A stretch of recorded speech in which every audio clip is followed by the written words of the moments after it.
As Molyneux does ASMR Storytime.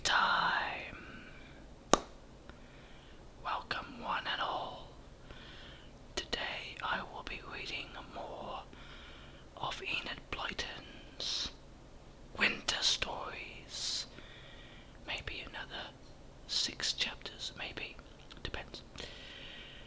But yeah, okay, without further ado.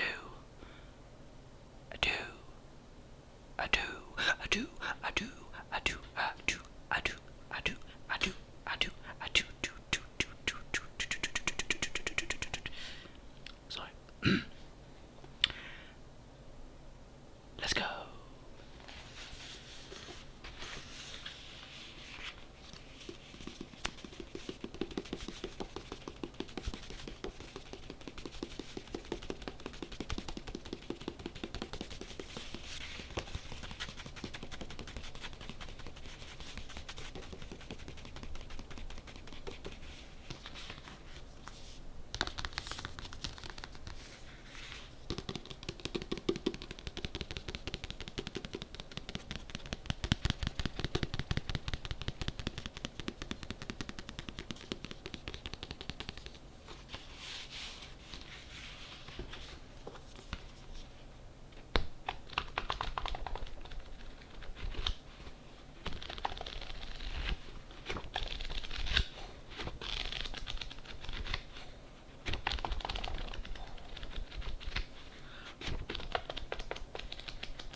Two good turns.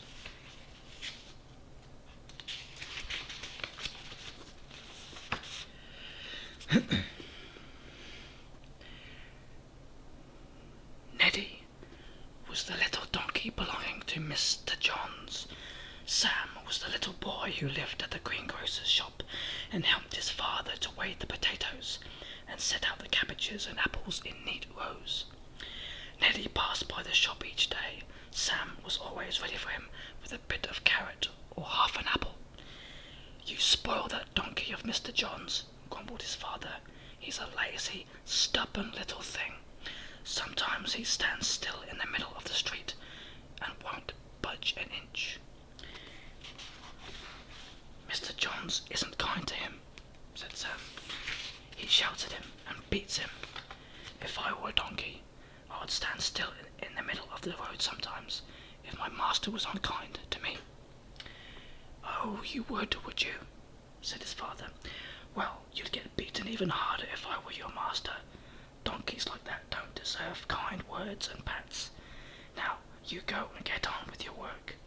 Fold up all those sacks and stack them neatly in your corner." Neddy came up the hill by the shop the next day, and Sam flew out to give him an apple. But Mr. Johns wouldn't let the donkey stop for it. "He's been stubborn again," he shouted angrily, backed into a gate and broke a bit off the back of the car. "He's not to have any treats. Come on there, you bad fellow." Sam was sad. Neddy was sad too, because he did like an apple. And more than that, he liked the loving words Sam spoke to him and the feel of Sam's hands on his neck. Ah, if only he had a master like that boy, he'd never be stubborn again. The winter came. The weather grew colder and colder. Snow came and it froze. More snow came and that froze too, till the roads were slippery as ice. Cars could no longer go up the hill by Sam's shop. But the little grey donkey still came, sliding and slipping, pulling the heavy cart up the hill. "It's a shame," thought Sam, watching. "Poor little thing. It's terribly hard not to slip just here, where the hill is so steep. Neddy will break his legs one day." The next day the donkey stopped outside the shop. Mr. Johns lashed him with the whip. "Whoosh! Go on with you. What's the matter? You're the laziest animal there ever was." Neddy started off again, but his feet slipped all the time. Sam watched him, terrified that he would fall and break a leg. Mr. Johns whipped him again. Whoosh! Sam darted into the shop. He went to where the pile of sacks was in a corner. He rushed out with them. He went out to the donkey and flung a sack under his feet. Then he put another in front of him, and a third one higher up. He made a whole pathway of sacks, and the little donkey found firm footing on them and pulled the cart safely up the steepest bit. He looked around gratefully at Sam. Nice boy, kind boy, his big donkey eyes said. He could have got up without all that, shouted Mr. Johns grumpily, always making a fuss of Neddy. I'll tell you, he's a lazy, stupid beast, and I'd be glad to get rid of him. Next day the frost was harder than ever. Sam was waiting with the sacks, and he made the same path for Neddy as the day before. The little donkey didn't slip at all. He was very pleased. It was Wednesday and a half holiday for Sam. What should he do? I think I'll go down to the pond, Dad, he said. Not the one all the boys go to because that's so crowded, and I do want a good slide. I'll go to Bolter's Pond. That won't be crowded at all. He went to Bolter's Pond, and there were only 2 boys on it trying it. It's quite hard, they yelled to Sam. Come and try. The boys soon left, and Sam thought he would have a really good long slide. Soon he had a real beauty, and enjoyed himself immensely. And then there suddenly came a loud crack, and the ice split right across as Sam was sliding. He couldn't stop himself and slid straight into the crack, where the water was showing black below. In he went and gasped with the icy cold. He caught hold of the freezing edges of the ice and shouted loudly, "Help! Help! Save me!" But there was nobody near to hear, nobody at all. The boys had gone home. Bolter's Pond was in a lonely spot. "Help! Help! Oh, save me!" cried poor Sam. Somebody heard him then. Somebody had been put into his shed a good distance away from the pond for the night. It was Neddy. He pricked up his long donkey ears when he heard the far away voice calling. Why, that sounded like Sam's voice. What was the matter with him? The donkey stood and listened. He felt uneasy. Why was Sam calling? Neddy knew how to undo his door, and he undid it now, jerking the catch up with his nose. He pushed the door and it opened. He galloped over the frosty hillside towards Sam's voice. He was puzzled when he came to the pond. Sam's voice came from the middle of it, but he could only see Sam's head and shoulders. Why didn't the boy come to him as usual? "Neddy, oh Neddy," called Sam in a weak voice. "I can't hold on much longer. Save me." But Neddy didn't dare to tread on the ice. He gave a frightened little bray and galloped away to the greengrocer's shop he knew so well. Where was Sam's father? He must come. He must come. Sam's father was amazed to see Neddy walk right into his shop, and even more astonished when the donkey firmly caught hold of his sleeve and pulled him towards the door. "Look, dear," he cried to his wife, "this donkey's mad. He's tried to take me somewhere." "Then go, go," cried his wife, suddenly feeling that something must be wrong. "Go where he takes you." And Sam's father went with Neddy down the hill, across the field to Bolter's Pond, and when he got there he heard Sam's faint voice. "Help! Help me!" "Goodness me, it's Sam! Gone through the ice!" cried his father, and ran for a ladder. He brought one back quickly, laid it flat on the ice, and pushed it towards Sam. The boy caught hold of the last rung and dragged himself feebly out of the icy cold water. His father pulled the ladder to the bank and carried the boy home, the donkey following closely. Sam caught a terrible cold and was in bed for 2 weeks, and every day when Mr. Johns passed by, he let the donkey look in at the bedroom window to see how Sam was getting on. Ah, Neddy was a hero now. He had his picture in all the papers. Brave donkey saves his little friend. And do you know what Sam's father is going to do?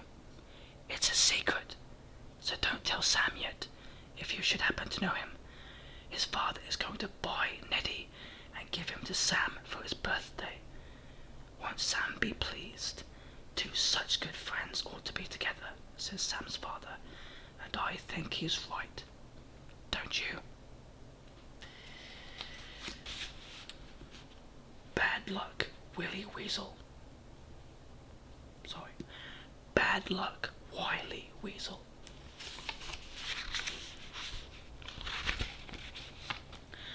Once Binkle and Flip Bunny were walking home together through the snow when they met Hasty Hare. He was lying in the snow, kicking up his legs and laughing till the tears ran down his whiskers. "What's the joke?" asked Binkle Bunny. Hasty sat up, still laughing. "Well, you know old Wily Weasel," he said. "He's always chasing after us. I've just played a trick on him." "What did you do?" asked Flip. "I got up on the roof of his house, which was piled high with snow," said Hasty, "and I waited there with a broom till he came out. Then, whoosh! I swept all the snow onto his head, and you should have heard him yell. I laughed so much that I fell off the roof on top of him." "He'll be after you then," said Binkle, looking around in alarm because he didn't like Wily Weasel at all. "Oh, he thinks it was one of you," said Hasty with another giggle. "I heard him yell out, 'I can see you, Binkle,' or is it Flip? One of you. I'll be after you both." Really, it was a joke. Hasty Hare loped off, still laughing, but Binkle and Flip weren't laughing at all. They looked at one another. "It was a funny joke," said Binkle fearfully, "but I do hope Wily didn't really think it was us." "Look, is that Wily coming? Over there," cried Flip in great alarm. "Run, Binkle, run!" They ran, but Wily could run faster. He caught them up and showed his sharp teeth. "Oh, now which one of you pushed the snow onto me?" "Please, it wasn't us," said Binkle. "It was Hasty Hare, really it was. He just told us." "We've been to tea with Robert Rabbit," said Flip. "You can ask him. Go down his hole and see." Wily Weasel took them both firmly by the arm and led them to Robert Rabbit's hole. He called down it. "Hey, Robert Rabbit, you down there? Who came to tea with you today?" "Binkle and Flip Bunny," called back Robert. "And what's it to do with you, I'd like to know?" Wily Weasel didn't answer. He looked at Binkle and Flip out of his sharp eyes. He still held them tightly. "Now you listen to me," he said. "I can't tell you where Hasty Hare lives in all this snow. You know his house, and you're to take me to it. If you don't, I'll take you home for my dinner instead." "Please let us go," begged Binkle and Flip. "Oh, no," said Wily with a horrid smile. "Come along, lead the way." Binkle mournfully began to lead the way, but to his surprise, Flip pulled the other way. Binkle stared at him, and Flip gave a really enormous wink. Aha! Something was up. Binkle went the way that Flip was leading, wondering where they were going. Across the snowy field, up the snow-drifted lane, past the white hedges, up the white blanketed hill. Then Wily Weasel began to grumble. "It's a long way. I didn't know Hasty lived so far away. Are you sure you know where he lives?" "Just wait and see," said Flip. "Look, do you see that gorse bush over there, covered with snow? Well, behind it you will see a small blue door." "Aha!" said Wily, snapping his teeth together. "Aha! Hasty Hare, I'm coming. You just look out." "Now you listen to what I say," said Flip. "You don't want to give him any warning, do you, that you're coming? Else he'll be out of this back door in a twinkling. You want to go just like this." "On tippity-tippity-toe," joined in Binkle, tiptoeing on the snow. "Shh! Then you want to give him an awful fright. Yes, you should hammer on his door and yell, 'Where are you, you scoundrel?'" said Flip. "And then you should fling the door open, stamp in and find him," said Binkle. "He'll probably be in bed, so you must rip the bedclothes off him and give him a box on the ear." "Plonk," said Flip. "That will teach him never, never to sweep snow off your roof again." "Right," said Wily Weasel, and he began tiptoeing through the snow to the little blue door set in the hillside behind the gorse bush. When he got there, he raised his fist. Blam, blam, blam! He hammered on that door like thunder. Then he flung it open, crash, and stamped into the little house. He came to a bedroom, and sure enough, there was someone cuddled down in the bed. Wily ripped off the bedclothes and hid it out with his paw. Biff! That will teach you to bury me in snow, he shouted. But oh my, what was this? It wasn't Hasty Hare asleep in bed. It was Snarl the wolf. Wally stared down in the greatest alarm. Roar! Growled Snarl, and leapt out of bed. Outside the wolf's house, Pinkle and Flip hid under the gorse bush and listened in fearful delight. Biff! Thud! Smackety! Smackety! Blam! Slammity! Slam! Biff! Whatever could be going on there? How they longed to peep in and see, but they didn't even dare to show a whisker round the door. And then Wily Weasel came flying out of the door, yelling loudly. He landed right in the middle of the gorse bush and yelled again. Then he made off home, limping and crying. Said Snarl the wolf, and slammed his door. Blam! Pinkle and Flip began to laugh. They rolled about under the bush, till Pinkle got badly pricked, and then they went home. Oh, what a joke to tell Hasty Hare! And now Wily Weasel is looking for Pinkle and Flip, as well as Hasty Hare. But do you suppose he will find them? I don't think so.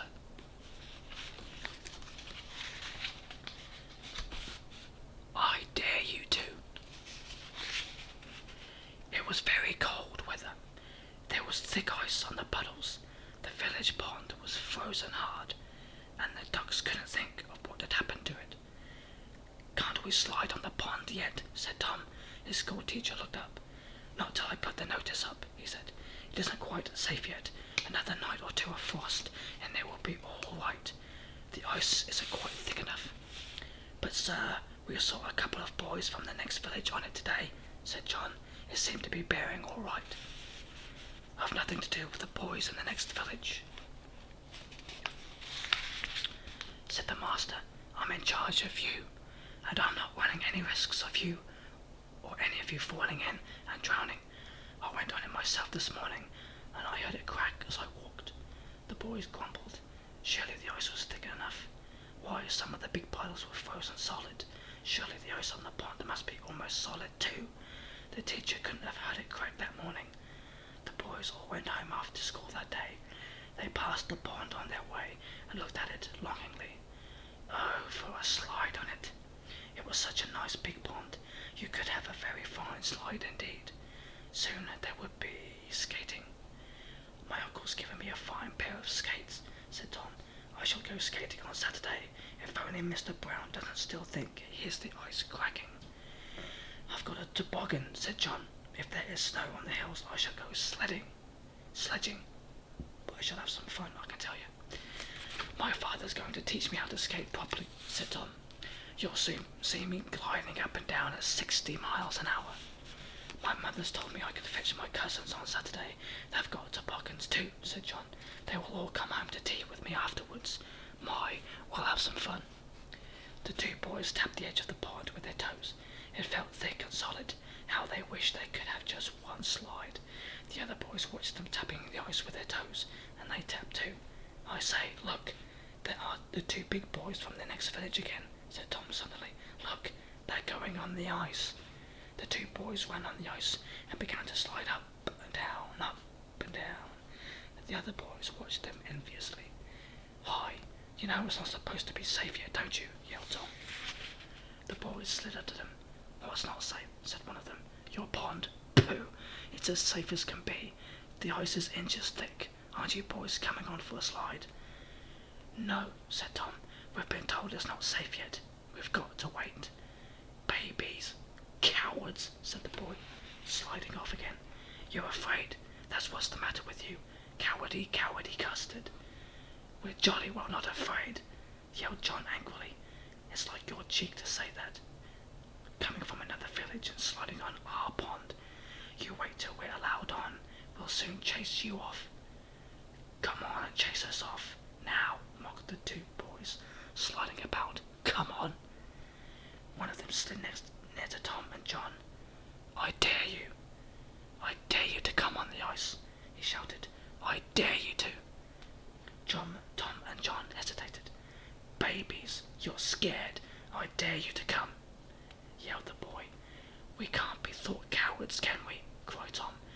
But it slid onto the ice. John followed. The two boys yelled rude things at them. "Come on, after them," shouted Tom. "We'll show them if we're afraid or not. I always do what I'm dared to do." The other two boys set off to the further end of the pond. Tom and John followed them, close together, but just as they got to the middle, a horrible noise sounded.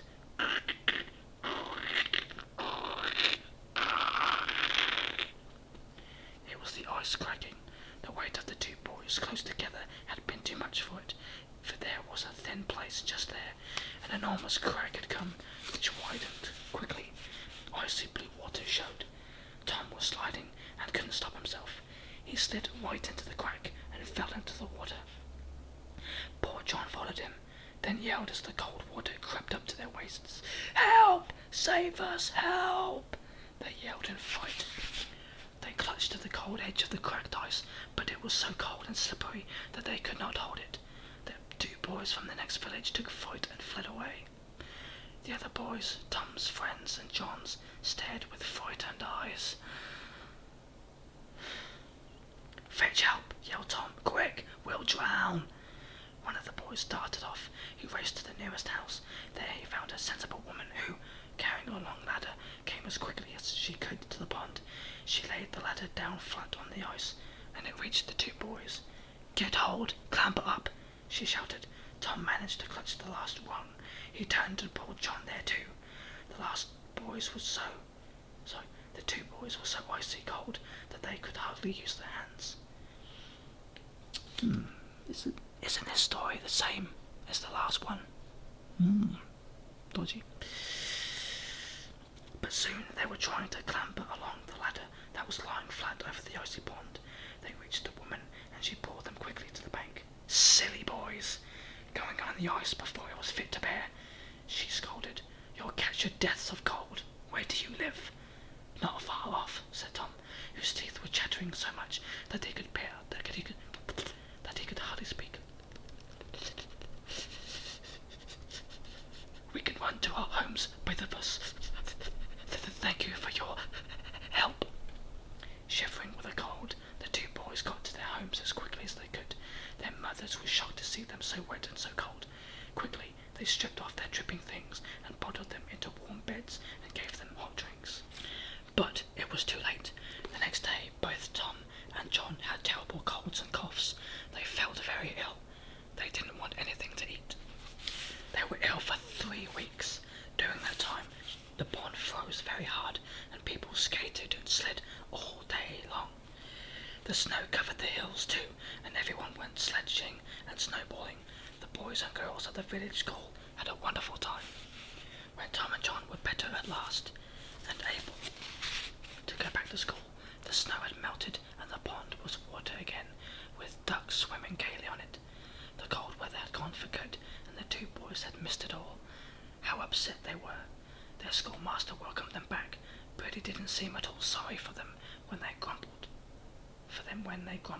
that the cold weather had gone. "You deserve to miss it," he said. "You were very disobedient." "Sir, we didn't mean to do it." "We didn't mean to be," said Tom.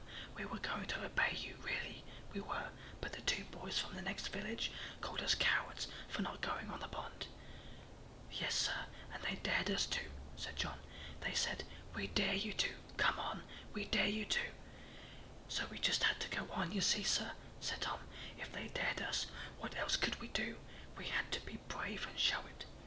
"Now look here," said Mr. Brown. "Let's get this silly daring business right.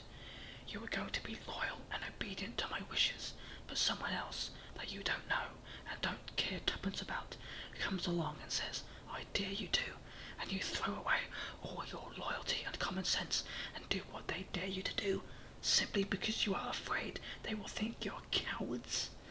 The two boys looked at him. He went on speaking in his low, even voice. "You were so afraid they would think you were afraid that you let your fear of your scorn conquer you, and you did the silliest thing you could do. Went on to a pond that didn't bear. Not very daring. Tom and John, the really brave thing would have been to say, 'Think us cowards if you like, but we've promised not to go on, and we're not afraid of keeping our promise.'" "Yes," said Tom, suddenly seeing that Mr. Brown was quite right.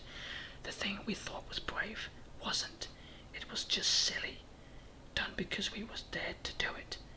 The really brave thing would have been to laugh and not go onto the ice. I see, sir. Good, said his master. 3 weeks in bed will be worth it if you see the difference between a silly dare and loyalty to a promise. Well, I hope we get some cold weather again, and we can send you off to Slide and toboggan after all. But the cold weather didn't come again that year. It was a pity, because the two boys had to wait till the next winter. The Hungry Little Robin. Far away in the country, at the bottom of a big hill, there lived a little old lady all alone. Her name was Dame Twinkles, and it suited her, for when she smiled, her eyes twinkled in her face. She was a kind old woman, and although she was very poor, she always had a carrot to spare for the donkey in the field nearby, and a few crumbs for the birds. One day, when it was winter, there came a spell of bitter, frosty weather. All the ponds and puddles froze up, and even the little stream. The ground was so hard that it was like iron. The farmer took his donkey out of the field and put him into a warm shed. Dear, dear, said Dame Twinkles, looking out of her window, what bitter weather! How are the birds going to get worms out of the ground, or find any seeds? Now everywhere is frozen hard, and where will they get water to drink? Outside there were some poor, cold little birds, wondering if Dame Twinkles was going to give them any crumbs. The thrushes and the blackbirds could not pick anything out of the hard ground. The robin could find no insects. The sparrows had eaten all the seeds and berries there were. Worst of all, there was no water to drink. Dame Twinkles nodded at the little things. I'll bring you water in a minute, she said, and I'll put out a few plant pots for you to roost in, with a straw inside to keep you warm. And you shall have a fine cake all to yourselves. So she put out a big dish of water and arranged some plot plants on their sides, here and there, with straw inside. She knew that many birds would sleep in the pots that night, especially the little tits, who felt the cold so much. Then she baked them a fine cake of different seeds and currants and flour, and put it on an old tree stump for them to eat. She cooked 2 large potatoes in their skins, and split them open for the birds to peck at. She hung up a bone for the tits and the starlings. Weren't they delighted? Isn't she kind, sang the big blackbird. She's sweet, sweet, sweet, sang the thrush. Shall I tell her, asked the robin in his creamy voice. Yes do, said all the birds. They knew that the robin was the tamest and friendliest of them all, so the little robin flew to the window and tapped on it with his beak. Dame Twinkles opened the window in surprise. The robin hopped into the room, sat on the mantelpiece, and sang with all his might to thank Dame Twinkles. She listened and nodded. I understand you, she said. I am glad to help you, hungry little robin. Come and peck at the window whenever you want anything. So after that, whenever he and the other birds were hungry, thirsty, or cold, they set the robin to peck at the window, and very soon he was so tame that he would perch on Dame Twinkle's shoulder and take the crumbs from her mouth. She loved him, for he was a pretty, gay little thing with a beautiful voice. One night that winter it began to snow. How it snowed! The flakes were as big as swan feathers, and they floated down all night long. The wind blew the snow against the little cottage at the foot of the hill and piled it up around it. So when Dame Twinkles awoke that morning, she wondered why her cottage was so dark. Why, the snow is right up against my window, she cried. I can't see out. It must have been snowing all night long. I am snowed in. She dressed and went to her front door, but she could not open it because of the weight of the snow against it. She was a prisoner. Good gracious, said Dame Twinkles, afraid. What am I to do? I can't get out.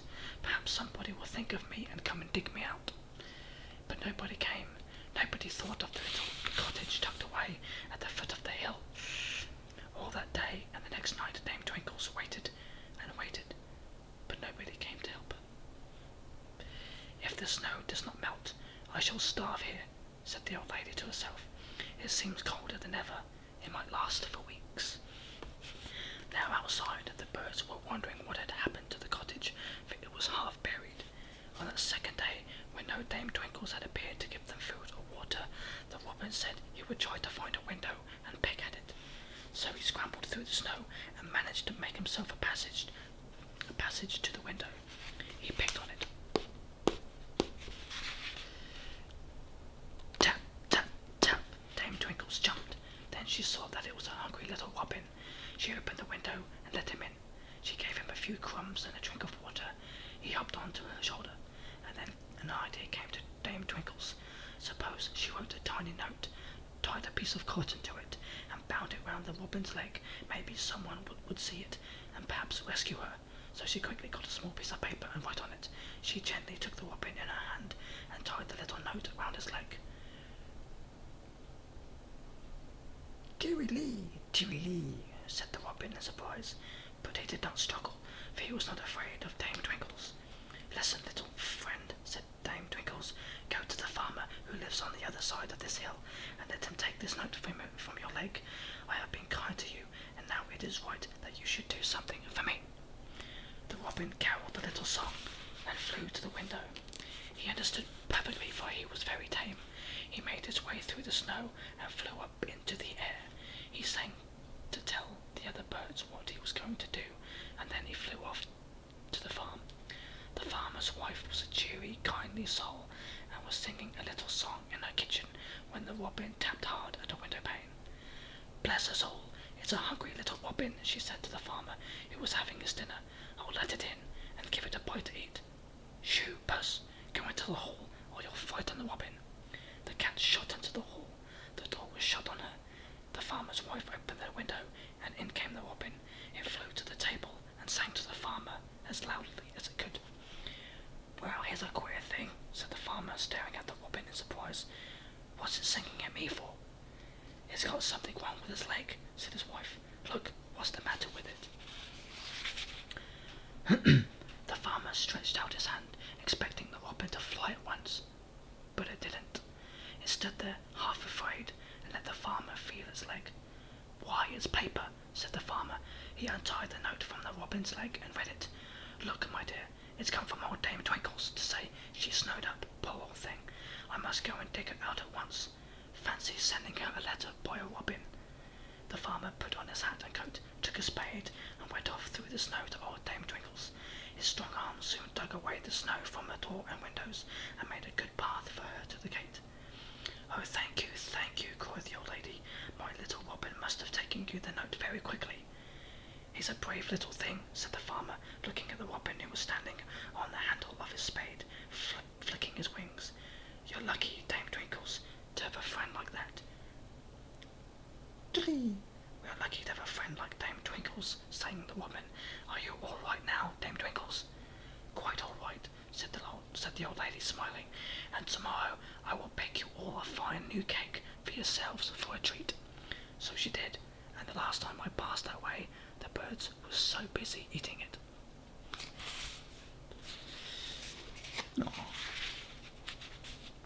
Nah. He was much too clever. There was once a rabbit who was very greedy. Nobody was pleased to see him popping in at tea time, for they knew that when he went, there wouldn't be a sandwich left on the plate or a bun in the tin. Hoppity is such a greedy chap, said the hedgehog. If ever I see him coming along my way, I lock up my larder door at once, and I put all my cakes into a tin marked tea, and hope he won't think of looking for them there, said the squirrel. So very soon Hoppity found that it really wasn't much good popping in at tea time, for his friends never seemed to have anything to offer him. This upset him very much. If only somebody would give a party, he said to himself. A real good old-fashioned party with heaps of jellies and trifles and blancmanges and sandwiches and chocolate biscuits and lemonade. If only somebody would. One day Hoppity mentioned his idea of a party to Brock the badger. Brock was a kind and generous animal, and he really loved being friendly to everyone. He listened to everything that Hoppity said, and nodded his striped head gravely. Why don't you you give a party, Hoppity, as you are so anxious to have one?" asked Brock. "Well, you see, I'm very poor," exclaimed Hoppity. "I'd love to give one, but it wouldn't be much of a party. I'm afraid, Brock, just a few grass sandwiches, that's all. Now, if you gave a party, my word, how grand that would be. How people would love to come." "It might be a good idea," said the Badger, who loved having all his friends around him. "Yes, I'll give one. Hoppity, you shall make out the list of guests and write the invitations, for I'm no good at that sort of thing. I'll see to the food, you see to the other part." Hoppity was delighted, especially as a very clever idea had come into his long-eared head.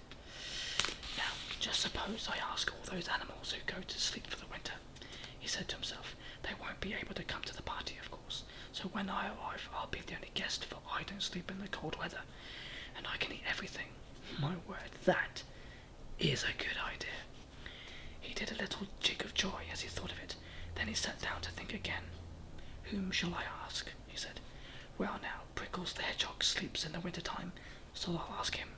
And Dozy the Dormouse does too, and so does Flitter the Bat. That's 3. Then there's Bushy the Red Squirrel. He's nearly always asleep in the winter time. And Slither the Snake. 2. I found him asleep in the hollow tree last winter, so I know he doesn't like the cold weather. Oh, and Croak the Frog, and Crawler the Toad, of course. They sleep soundly in the winter time." Very soon Hoppity had sent out the invitations for the 7 guests. He told Brock about them, but he didn't tell the Badger that each of the guests would be fast asleep by the time the party day came. Oh no, Hoppity was really being very clever. "Well, they sound all right," said Brock, pleased. "With ourselves, that makes 9, a very nice number for a party, and here is the list of things we're going to eat, Hoppity." He handed Hoppity a list. The rabbit's eyes nearly fell out of his head as he read it. 20 radish sandwiches, 20 lettuce sandwiches, 20 tomato rolls, 6 chocolate blancmanges, 6 trifles, 6 pink jellies, 6 yellow jellies, 2 pounds of chocolate biscuits, 6 jugs of sweet lemonade. "Oh, fine, fine," said Hoppity. "This will be the best party ever given in Bluebell Wood, Brock. You are really most generous. Now what about the date? I think the 1st of November would be a good time." "Very well," said Brock, who hadn't much idea of time. "I've got a calendar on the wall of my den. I tear a day off each morning. I shall know when November the 1st is coming near. You can depend on me." All the guests answered their invitations, and they all said they would come. Hoppity grinned when he read the letters. They will all be fast asleep for the winter," he chuckled. None of them will be able to come then, and I shall have the finest feast I've ever had. Brock will eat a few of the things, I dare say, but I'll eat the most." Hoppity could hardly wait till November the 1st. Frosts came in October, and the animals shivered. The last swallows left. The leaves fell, and a good many of the smaller animals began to feel very sleepy. The hedgehog found a hole in the bank, lined it with moss and dead leaves, and fell fast asleep. The dormouse slept in a cosy hole underneath a tree root. The snake found a hollow tree and coiled up there with its brothers. The toad slept soundly under a big mossy stone, and the frog went down to the mud at the bottom of the pond. The squirrel decided to take a nap too, till a warm spell came, and the bat shivered and went to hang himself upside down in an old barn he knew. November the 1st came at last, a fine cold day with a round red sun in the sky. Hoppity was tremendously excited. His sister had knitted him a new blue scarf to wear for the party, so he really looked very smart. "I'll try and bring you home a lettuce sandwich," he promised her. "Now it's 4 o'clock. I must be off. Why, there will be a spread in Brock's den." He sped off, chuckling to think that all the other guests were fast asleep. How silly they were, and how clever he was. He came to Brock's hole. It was blocked up, but there was a bell pulled outside. Hoppity rang it, and heard the bell jangling loudly. Nobody came to open the hole. Hoppity rang again. Still there was no answer. The rabbit was puzzled and cross. This was November the 1st, and Brock should have got everything ready. Wherever was he? "Brock," shouted Hoppity, "do come and open the door. It's me. Hurry, because it's cold standing out here." There was no answer at all.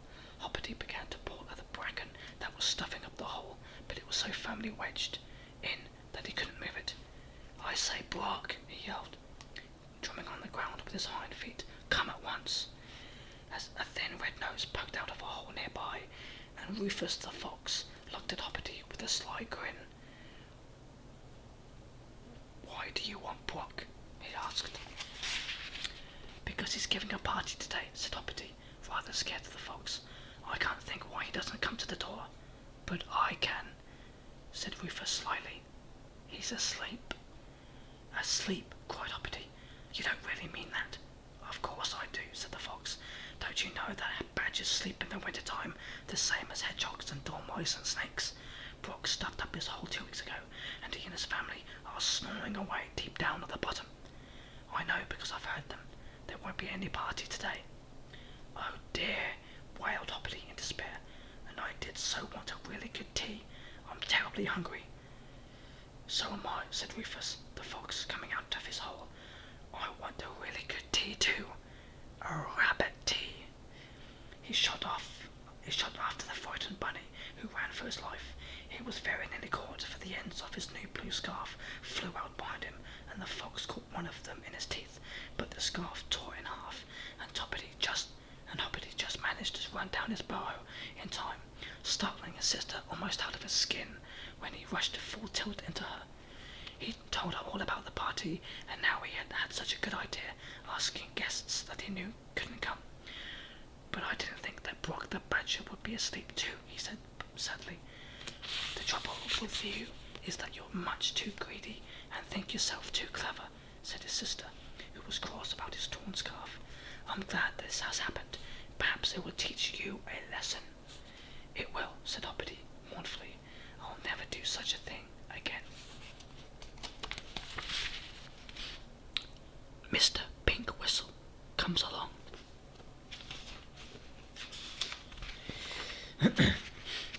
"Sooty," called Mr. Pink Whistle to his big black cat, "I'm going for a walk. It's a lovely sunny winter's day. I'll be back in time for lunch." Sooty went to the door to see him off. He went briskly down the garden path and out of the gate. The frost crunched under his feet as he went, and the pale December sun shone down on him.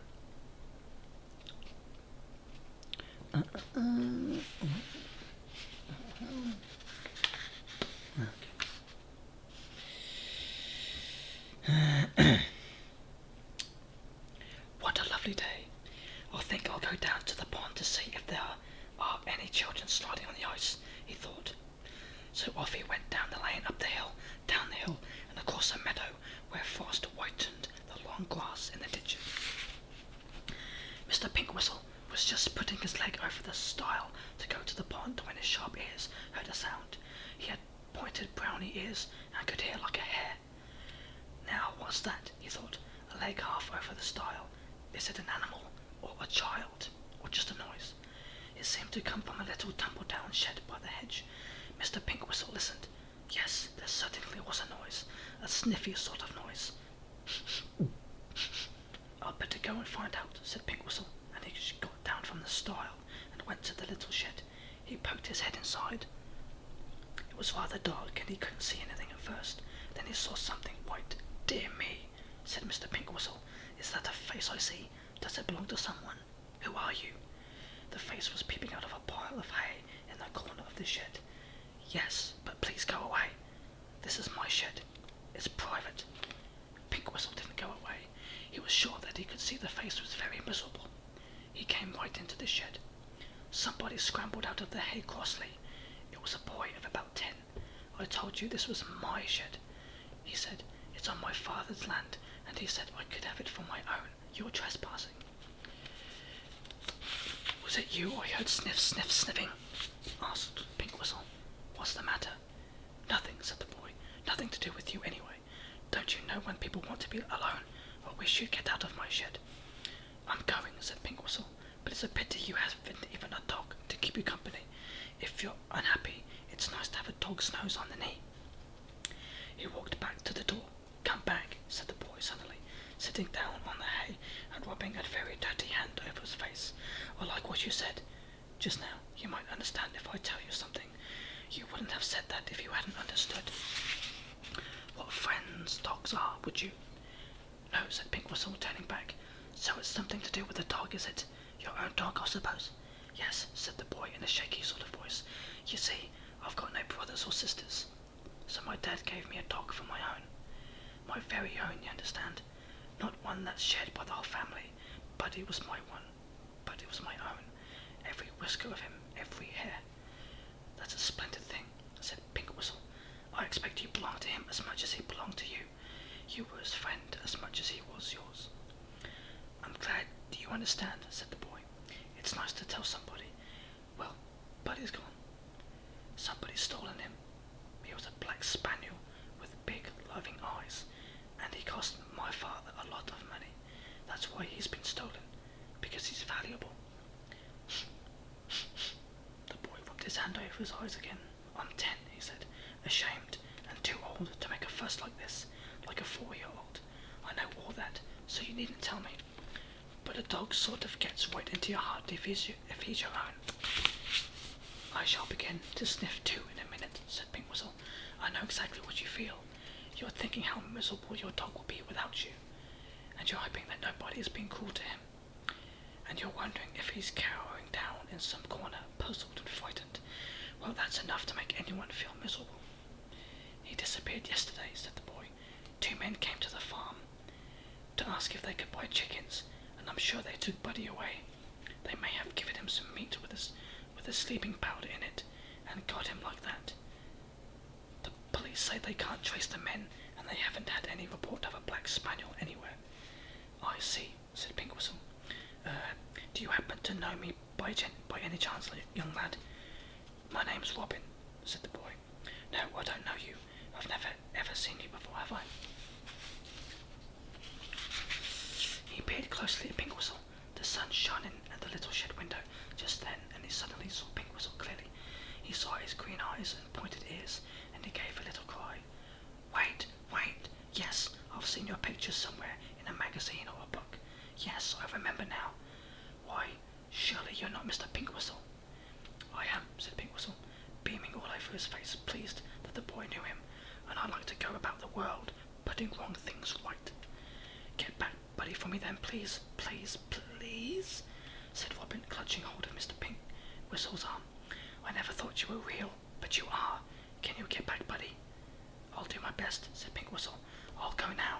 Cheer up, get out of this dark shed, and go home and find some work to do. Perhaps I can put things right for you. He walked out of the shed.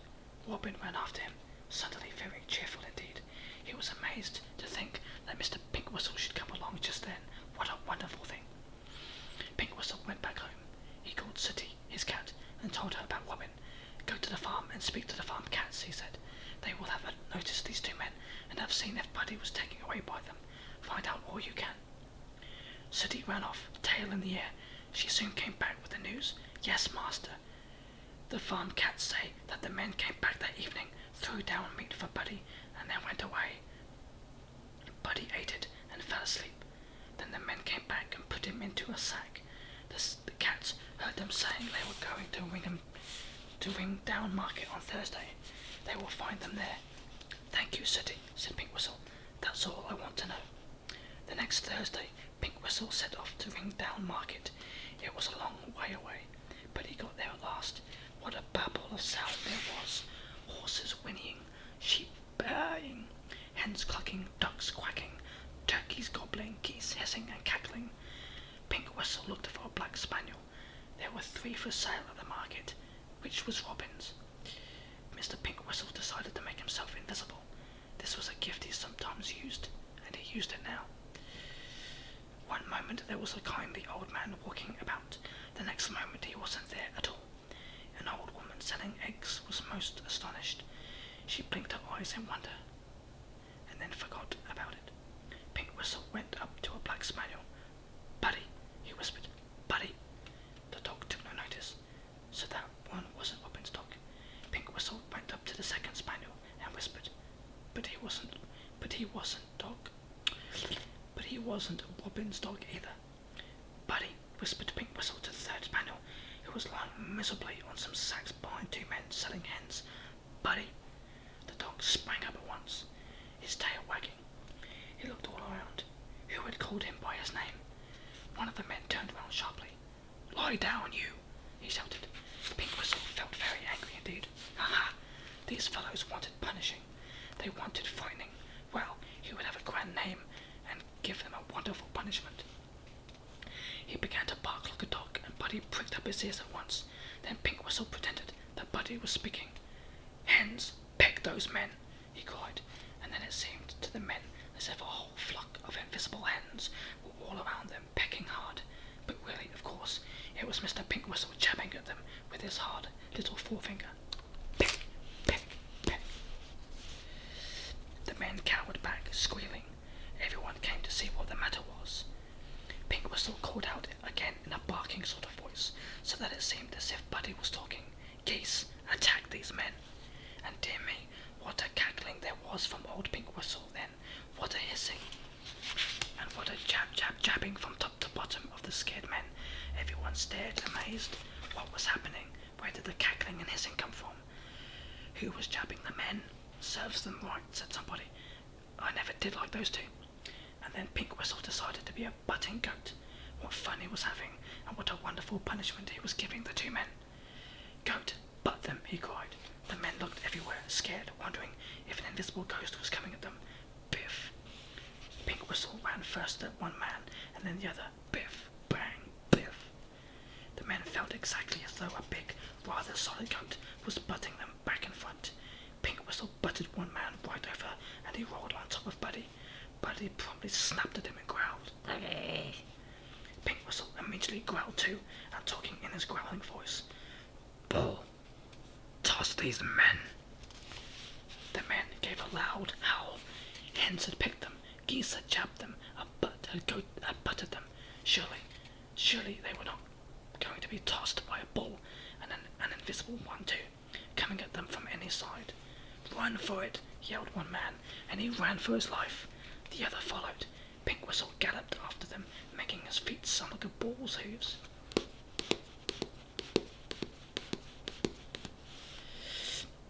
And clippity, clippity, clop. How the men howled. Pink Whistle couldn't follow them very far because he was laughing so much. How he laughed. People were really puzzled to hear loud chuckles and not to see anyone there. Well, I don't know what's upset those two fellows, said the burly farmer, but I'm glad to see the back of them. Rascals, both of them. Pink Whistle went back to where the dog Buddy lay on the sacks, puzzled and frightened. Buddy suddenly heard a quiet, kindly voice talking to him, and invisible fingers undid the knot of rope that tied him to the rail. Come with me, Buddy, said the voice, and Buddy went obediently. He sniffed at Mr. Pink Whistle's invisible legs. How very peculiar to smell legs that didn't seem to be there.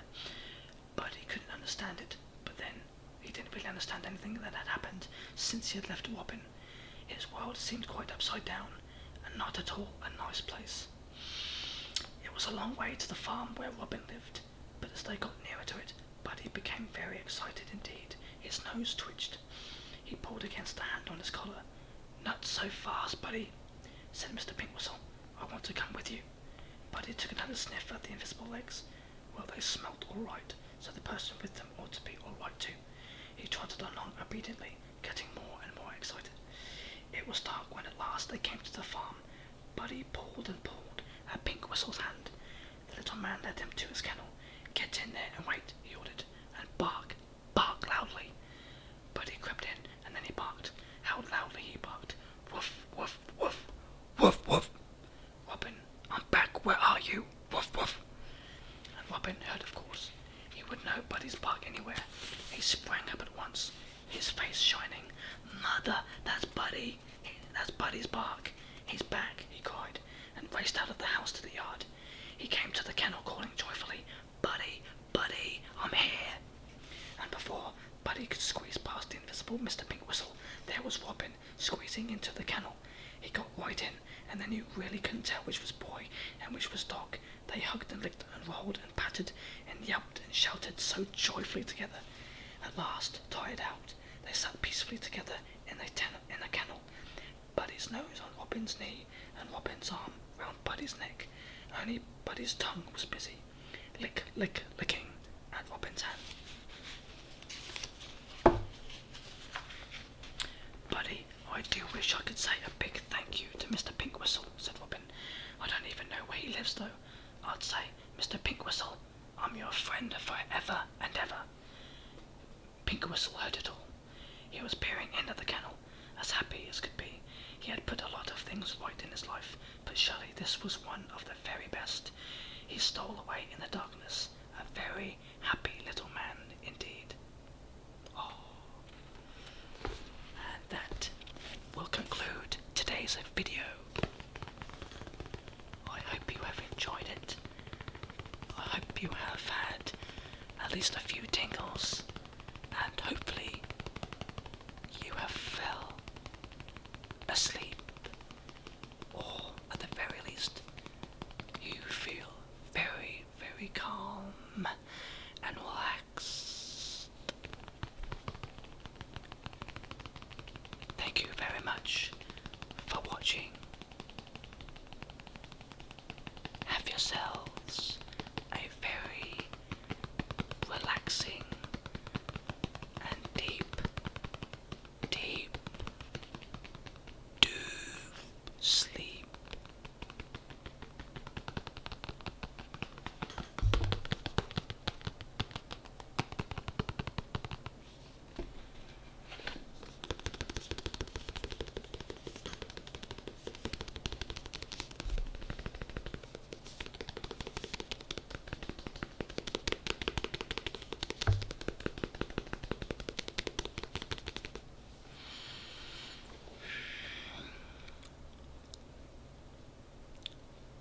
Thank you so much for listening, for watching. Remember, if I don't see you before, I'll see you the next time I see you. Good night.